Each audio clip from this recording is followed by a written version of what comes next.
Tumagal ng halos 1.5 oras sa loob ang mga sasakyan. 4:30 a.m. dumating si PNP Chief Alan Purisima. Pasado alas 5 ng umaga, dito na muling bumukas ang gate na sinundan na ng convoy. Pinagtas nito ang kahabaan ng Lawton Avenue, tuloy-tuloy sa kahabaan ng SLEX. Mag-aalas 6 dumating sa Fort Santo Domingo ang convoy. Sa sobrang higpit ng stop sa paligid ng kampo, halos hindi nakasingit ang media.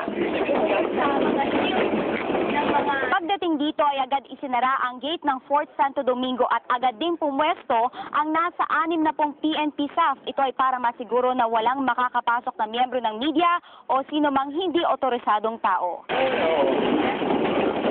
Pero hanggang sa tuluyang magsara ang gate, walang nagtiyak na nasa loob na nga si Napoles.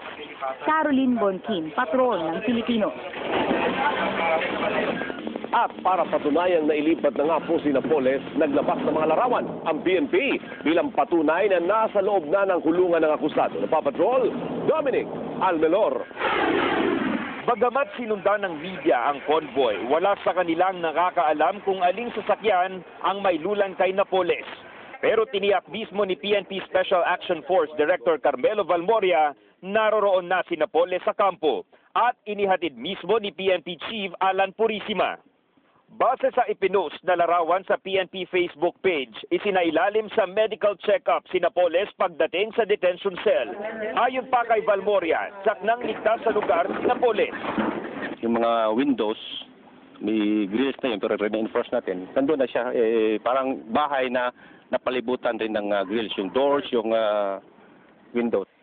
Isang kwartong may CR ang magsisilbing tulugan ni Napoles.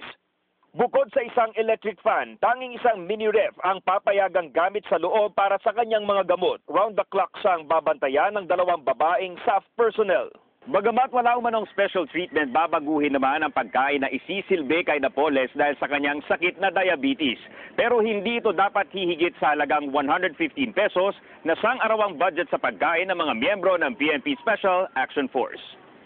Ang mga bisita ni Napoles kailangan ding sumunod sa normal na visiting hours ng isang detainee. Dominic Almelor, patrol ng Pilipino, Santa Rosa, Laguna. At nagsagawa naman ang protesta sa harapan ng kampo ng Fort Santo Domingo ang grupo ng Anti-Corruption League of Laguna bilang panawag